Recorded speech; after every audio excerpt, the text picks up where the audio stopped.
Hello everyone, hope you all are doing good. So today we are going to discuss about the historical method. ये education research और statics का topic है MEd second same का historical method. जैसे कि हमने last time भी methods किए थे, ठीक है जी। उसमें हमने इथनोग्राफी पढ़ा था, ठीक है, क्योंकि वो भी एक क्वालिटेटिव रिसर्च का मैथड है। तो ये हिस्टोरिकल मैथड भी एक ऐसा क्वालिटेटिव मैथड है जो हम रिसर्च के टाइम यूज़ करते हैं। तो हिस्टोरिकल मैथड कौन सा मैथड है और इसमें क्या होता है, इसका मीनिंग क्या है, इसके पर्पस क्या है, इसमें क्या प्रॉब्लम्स आती हैं, टाइप्स क्या है और हिस्टोरिकल मैथड कैसे किया जाता है रिसर्च इसकी हेल्प से, तो वो सब हम पढ़ेंगे। So let's start. हिस्टोरिकल, देखिए जी, हिस्टोरिकल अपने नाम में ही पता लग रहा है। हिस्टोरिकल मतलब हिस्ट्री की बात की गई है। मतलब हम क्या करते हैं इस हिस्टोरिकल मेथड में, हमने जो पास्ट इवेंट्स है ना, पास्ट इवेंट्स मतलब जो राजे महाराजे की, मतलब जैसे हम आप हिस्ट्री पढ़ते हो, ठीक है, हिस्ट्री में आप क्या करते हो, जो राजे महाराजे होते हैं उनकी लाइफ की हिस्ट्री पढ़ते हो। कुछ चीज़ें थी वुमेन एजुकेशन को लेकर, जैसे पहले वुमेन्स को सिर्फ घरों में ही रखा जाता था बंद करके कि तू बाहर जाके नौकरी नहीं कर सकती, या बहुत सारे रिस्ट्रिक्शंस होते थे, सती सिस्टम होता था। धीरे धीरे फ़िलासफ़र्स आए सारे, उन्होंने अपनी अपनी थ्योरीज़ दी, बहुत सारे चेंजेस आए हमारे एजुकेशन में, ठीक है। तो आज वुमेन्स भी वर्क कर रही हैं, ठीक है, बाहर जाके घर के नौकरियां कर रही हैं। तो ये सब चेंजेस, द थिंग इज़ कि हिस्ट्री में ऐसा क्या था, हिस्टोरिकल मेथड मतलब हम किसी पास्ट इवेंट पर रिसर्च करें कि वो चीज़ ऐसी क्यों थी, और अगर हम चेंज कर सकते हैं तो हमें उस चीज़ को चेंज करना है। वो है historical method of research. So let's start. The word history originally means the search for knowledge and truth, ठीक है जी। कहने का मतलब कि जो पुराने ज़माने में जो चीज़ें थी, कुछ ट्रुथ्स थे, जो जैसे हम मिथ कहते हैं ना, जिसको सुपरस्टिशियस बिलीव बहुत थे, भूत प्रेत की बातें कि हाँ भूत प्रेत होते हैं, दिस दैट। तो आप उन सब चीज़ों पर रिसर्च करोगे कि क्या वो एक्चुअल में सही था, क्या एक्चुअल में जो लोग उस टाइम सोचते थे पुराने ज़माने में, क्या वो चीज़ें सच थी। वो होती है हिस्टोरिकल मेथड ऑफ रिसर्च, ठीक है। आई होप आपको समझ आ गया कि हिस्टोरिकल मेथड ऑफ रिसर्च क्या मतलब है, क्या कि आपने हिस्ट्री में जाके हिस्ट्री के इवेंट्स को लेकर सर्च करनी है। History is organise events happened in the past, जो पास्ट में हो चुका है, ठीक है। ये एक चेन है of related events in a chronological order. कहने का मतलब, जैसे फॉर एग्जांपल, ये एग्जांपल मैं आपके लिए लेके आई हूँ एनईपी की, नेशनल एजुकेशन पॉलिसी। पहले देखो एनईपी आई 1964 में, फिर एनईपी आई 1986 में, अब एनईपी आई 2020 में। मतलब कुछ चेंजेस एड अप हो रहे हैं। हमारी हिस्ट्री में पहले एनईपी में कुछ और चेंजेस थे, धीरे धीरे मिड डे मील्स ऐड की गई, राजीव गांधी ने एनईपी चलाई, ठीक है। तो मतलब आगे आगे जाते जाते बहुत सारे 2020 तक तो बहुत सारे चेंजेस आने लग गए हैं, ठीक है। तो ये क्या है, जो हमारी हिस्ट्री में पहले चीज़ थी, किसी ने तो रिसर्च की होगी, किसी ने तो काम किया होगा, तभी एनईपी 1986 में आई, फिर एनईपी रिवाइज्ड होकर 2020 में आई। मतलब जो पुरानी चीज़ें थी उसमें ऐड अप करके, उसको मॉडिफाई करके, उनमें चेंजेस करके एक नई चीज़ बनाई गई, वो होती है historical research. Historical research now, ये प्रोसीजर होता है या मेथड होता है to understand and evaluate the historical perspectives, कि वो चीज़ें ऐसी क्यों थी। आपने हिस्टोरिकल पर्सपेक्टिव मतलब उनका पॉइंट ऑफ व्यू देखना है कि वो उस टाइम क्या सोचते थे जो इन्होंने ये चीज़ें बनाई हैं, ठीक है। कुछ पॉलिसीज़ में चेंजेस लेके आ सकते हो आप, इवेंट्स में, प्रोग्राम्स में, या ऑब्जर्वेशंस मेड बाय अदर्स और अकर्ड। जो ऑब्जर्वेशन मतलब पुराने ज़माने में भी रिसर्चर्स होते होंगे, उन्होंने भी कुछ सोचा होगा, तभी तो उन्होंने रिसर्च की एनईपी पे। फिर आगे जाके आगे रिसर्चर्स आए, उन्होंने अपनी रिसर्च की एनईपी पे, अब जाके एनईपी फिर से रिवाइज होकर 2020 में न्यू चीज़ें ऐड की गई। मतलब इस पे रिसर्च चलती रही। जो पुराने लोग थे वो अपनी रिसर्च करते रहे, आगे वाले जो आगे पीढ़ी आती गई वो सोचते गए कि पास्ट वालों ने ऐसा क्या सोचा था कि जो ये रिसर्च की, तो मैं भी जाके देखता हूँ, मैं भी खुद रिसर्च करता हूँ, ठीक है। तो ये सब चीज़ें हिस्टोरिकल रिसर्च में आ जाती हैं कि अगर जैसे मैं हूँ हिस्ट्री के कोई चीज़ उठा लूँगी कि हाँ वुमेन एजुकेशन पर, कि पहले वुमेन को एजुकेट नहीं करते थे, क्यों नहीं करते थे, क्या रीजंस थे, उन सब पे रिसर्च करके मैं कुछ रिवाइज करूँगी कि क्यों ना वुमेन्स को एजुकेशन दी जाए, मैं अपनी रिसर्च करूँगी। ठीक है, वो चीज़ें। ये एक साइंटिफिक मेथड है of inquiry to understand historical problems. ठीक है, कि हिस्ट्री में प्रॉब्लम्स एक्चुअल में थी क्या, पुराने ज़माने में एक्चुअल में दिक्कत थी क्या जिस वजह से वुमेन को एजुकेशन नहीं दी गई। That can be study to better understand present and future trends. और इससे क्या होगा, हमारे फ्यूचर में अगर कुछ हमारे लिए हेल्पफुल है, कुछ चेंजेस चाहिए, तो मैं अपनी रिसर्च में वो कर सकती हूँ। Now comes the main topic, that is steps of historical research. तो देखो रिसर्च करनी है तो स्टेप्स तो होते ही हैं। ठीक है, कि पहला स्टेप आपका क्या होना चाहिए जब आप रिसर्च करते हो, तो आप सबको पता है पहला स्टेप हर एक रिसर्च का होता है सिलेक्शन ऑफ द प्रॉब्लम। आपने प्रॉब्लम को सिलेक्ट करना है। अब टॉपिक होना कैसा चाहिए, टॉपिक रेलेवेंट होना चाहिए, हिस्ट्री से रिलेटेड होना चाहिए, अलग यूनिक होना चाहिए और इंस्पायरिंग होना चाहिए, जिससे दूसरी की लाइफ में कोई चेंज आए, ऐसा कुछ। Do prior research of chosen topic. जो आपने टॉपिक चूज़ किया है पहले खुद पास्ट की चीज़ों पे जाके उसको सर्च करो कि क्या मैंने जो टॉपिक लिया है क्या वो सही है, पहले उस पर किस किस ने रिसर्च की है, क्या वो चीज़ रेलेवेंट है जो मैं ढूंढना चाह रही हूँ।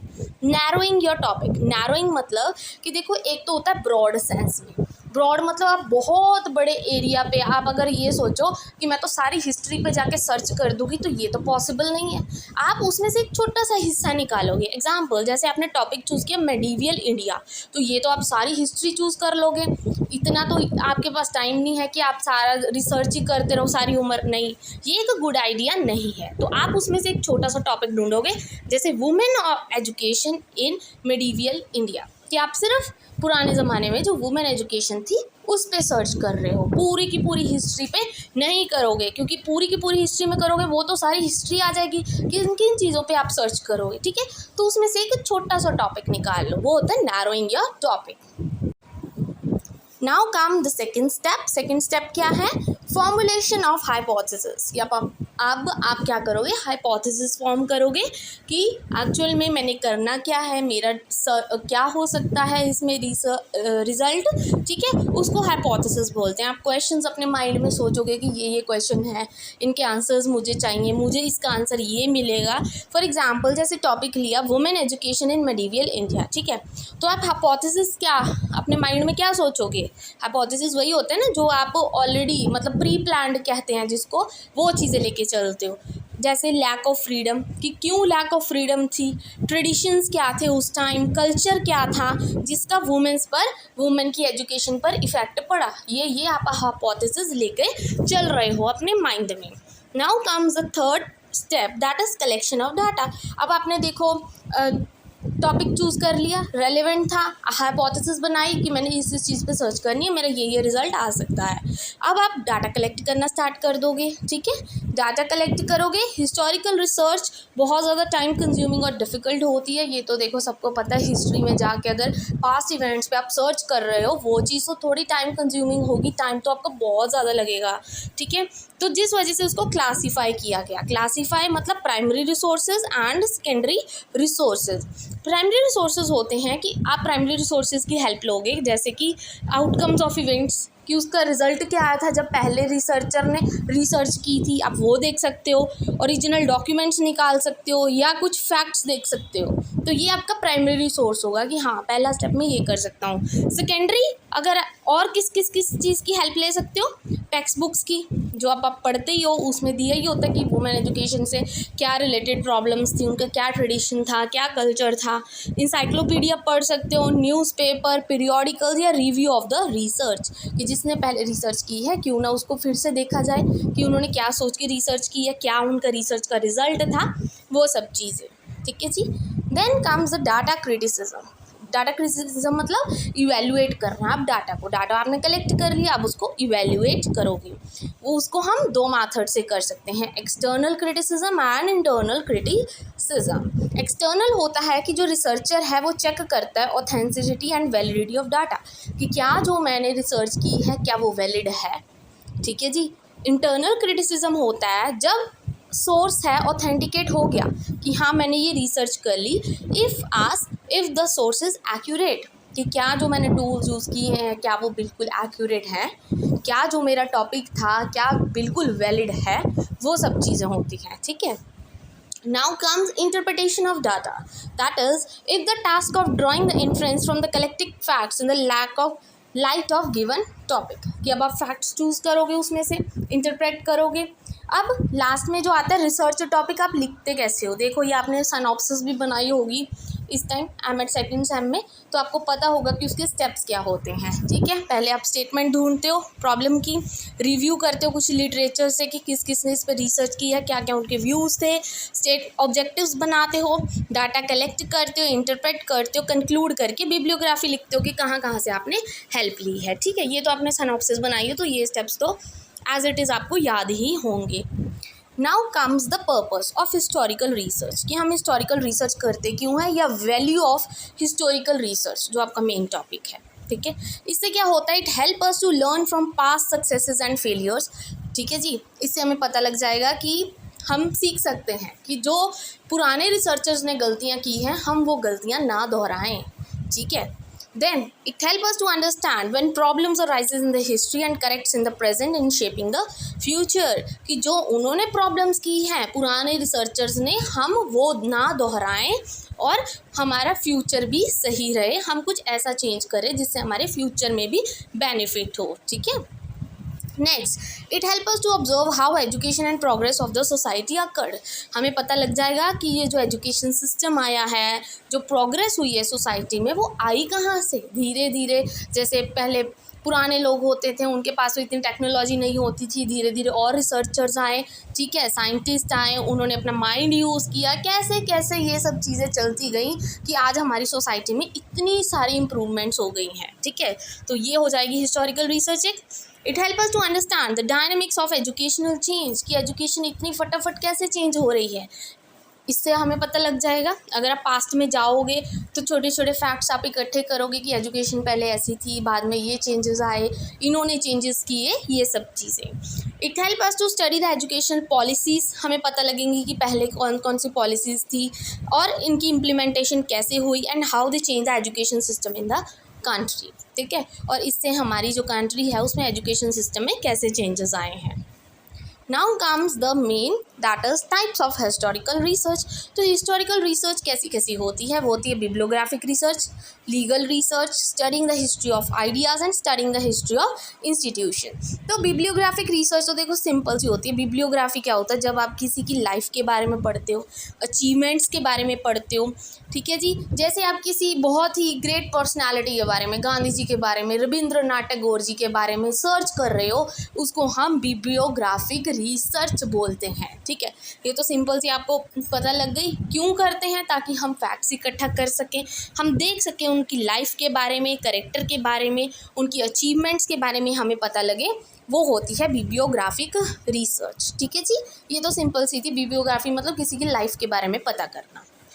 Next come legal research. Legal research क्या होती है, लीगल रिसर्च होती है जैसे कोई लीगल इंस्टीट्यूशंस हो गए, स्कूल्स हो गए, प्राइवेट स्कूल्स हो गए। ठीक है। इन सब पे जब आप किसी डिफरेंट कास्ट और रिलीजन को लेकर एक प्रॉपर इंस्टीट्यूशन बनाया जाता है, मतलब जो लीगली आप उस चीज़ पे रिसर्च कर रहे हो, उसको लीगल रिसर्च बोलते हैं। It studies the legal problems rooted in the history, कि हिस्ट्री से ही चलती आ रही हैं ये problems. It studies the legal basis of education, जैसे कि relationship between state and central government, ये तो लीगल चीज़ें हैं। ठीक है। फिर status of student and teachers, then private या पब्लिक स्कूल्स, ये तो पक्का इश्यूज चलते ही आ रहे हैं। ठीक है। Institute run by the different caste and religion etcetera, तो ये सब दिक्कतें कैसे आई, कैसे सारे धर्मों ने अपना अपना एक रिलीजियस इंस्टीट्यूट बना लिया कि ये सिर्फ क्रिश्चियंस का ही स्कूल है, ये हिंदूज़ का ही स्कूल है। इस तरह से ये लीगल इश्यूज आ जाते हैं जिन पर रिसर्च करना बहुत ज़्यादा ज़रूरी है। Then studying the history of ideas, कहने का मतलब ये स्टडी होती है कि आइडियाज़ के बारे में, आइडियाज़ इन द सेंस कि कोई फिलोसोफर्स आए, उनके कुछ थॉट्स थे, कोई आइडियलिस्ट था, कोई प्रैग्मेटिस्ट था। ठीक है। या किसी भी टेक्नोलॉजी के बारे में जब आप रिसर्च करते हो, उसको क्या बोलते हैं कि उनके आइडियाज़ क्या थे, हिस्ट्री में क्या सोचते थे वो, उनके दिमाग में ऐसा क्या था? Researcher also want to study any new idea entered in the education system, जैसे कि इंक्लूसिवनेस हो गई, ये आप सर्च कर सकते हो कि कैसे आई, पहले तो नहीं थी, ठीक है। Gender neutral language, teaching ICTs कैसे आई, कल्चरल रिस्पॉन्सिवनेस कैसे चेंजेस हुए, और कोई भी फिलोसफिकल आइडिया कि पुराने ज़माने में तो ऐसा कुछ नहीं था, तो अब ऐसा क्या हुआ, कैसे हिस्ट्री, मतलब ये सारा चेंज हुआ धीरे धीरे, उन सब पे जब आप रिसर्च करते हो, ठीक है जी। Now come studying the history of institutions, ये इसका फोर्थ टाइप है। देखिए जी, इसमें एक्चुअल में क्या है ना, बहुत मतलब ब्रॉडली इसको क्लासीफाई नहीं किया गया है। ये 4 टाइप्स है ना, जस्ट कॉमन है एक तरह से, कि हमने किसी की बिब्लियोग्राफी पढ़ ली, ठीक है जी, किसी इंस्टीट्यूशन के बारे में पढ़ लिया, कोई पुराने आइडियाज़ के बारे में रिसर्च की, तो ये ऐसे इसको डिवाइड किया गया है। तो इंस्टीट्यूशन देखिए, कहने का मतलब ये इंस्टीट्यूशंस आए कैसे, ठीक है। In this type of research जो स्टडी है फेमस इंस्टीट्यूट्स के बारे में की जाती है। आप किसी जो फेमस इंस्टीट्यूट आज तक चल रहे हैं, इंस्टीट्यूट्स बनाए गए थे, उन पे रिसर्च करोगे, जैसे नालंदा यूनिवर्सिटी होगी, तक्षशिला, कैम्ब्रिज हो गया, हार्वर्ड हो गया, Oxford university, IITs etcetera. Study the history of some prominent schools, universities और other educational institution। इससे क्या है, न्यूमरस प्रॉब्लम्स होती है for the significant historical research, ठीक है जी। इससे क्या होता है, आपको बहुत सारी प्रॉब्लम्स देखने को मिलती हैं कि कैसे धीरे धीरे ये सब चीज़ें बनी, अभी भी उनमें क्या चीज़ों की ज़रूरत है जिससे हमारा फ्यूचर अच्छा हो, आगे लोगों को भी मतलब फ्यूचर में प्रॉब्लम ना हो, तो वो चेंजेस आप कर सकते हैं, ठीक है, इंस्टीट्यूशंस पर जब आप रिसर्च करते हो। Now comes advantages of historical research. इसके फ़ायदे क्या हैं? Studying the events from the past, कि आप पास्ट से जितने भी इवेंट्स उसको स्टडी कर सकते हो। प्रेजेंट और रिच सोर्स ऑफ इन्फॉर्मेशन, आपको बहुत सारी इन्फॉर्मेशन मिल सकती है उससे। Allow the research to investigate questions that are not studied in other way, इससे जो नया रिसर्चर है जो सर्च करने जा रहा है, उसके दिमाग में नए नए क्वेश्चंस आएंगे अलग अलग तरह से, ठीक है। By studying them we can minimise the future risk and problems. सही बात है कि देखो जी, जो प्रॉब्लम्स हिस्ट्री में हो चुकी हैं, जो आज तक चल रही हैं, अगर आप उसको सही कर दोगे तो आगे जो आने वाला फ्यूचर है उसके लिए बेनिफिशियल हो जाएगा कि ये प्रॉब्लम फिर से ना हो। To record and assess fast activity and achievement of individual agencies and institutions के बारे में भी आप क्या है, रिसर्च कर सकते हैं। टू रिवील द अननोन, ठीक है, जो आज तक किसी को पता नहीं लगा आप उसको रिवील कर सकते हो। देन डिसएडवांटेजेस क्या है, बायसनेस ऑफ द रिसर्चर, कि जब रिसर्चर रिसर्च कर रहा है वो बायस भी हो सकता है कि हाँ मैं इस पर रिसर्च कर रहा हूँ, इसके बारे में अच्छी अच्छी चीज़ें लिख देता हूँ, जबकि वो अच्छा नहीं होता, ठीक है, तो वो बायसनेस आ जाती है एक रिसर्चर की। There are threats to internal validity, ये भी सही है, कई बार वो वैलिड नहीं होता, फिर भी हम अपने क्या है रिसर्च में लिख देते हैं that it is valid. Sometimes there is limitation to sample, ये भी सही है कि जिस पे आप रिसर्च कर रहे हो ना, जिस चीज़ पे, कई बार लिमिटेशंस आ जाती हैं, बहुत सारी चीज़ें बैरियर्स आ जाते हैं जो आपको वो रिसर्च करने से रोकते हैं, इसलिए आपको वो टॉपिक लेना ही नहीं है। Sometimes unable to check the validity and reliability, कई बार रिसर्चर क्या होता है, इतना जल्दी जल्दी काम करने पे लगा कि बस मुझे तो रिसर्च करनी है, जैसे तैसे काम खत्म करना है, तो कई बार वो ये भी नहीं देखता कि क्या जो उसने रिसर्च की है वो वैलिड है भी या नहीं है, ठीक है जी, कि क्या वो एक्यूरेट है या नहीं है, ठीक है। तो ये था आज की वीडियो में, and I hope today's video is useful for you. Thank you very much and please don't forget to like and subscribe my channel.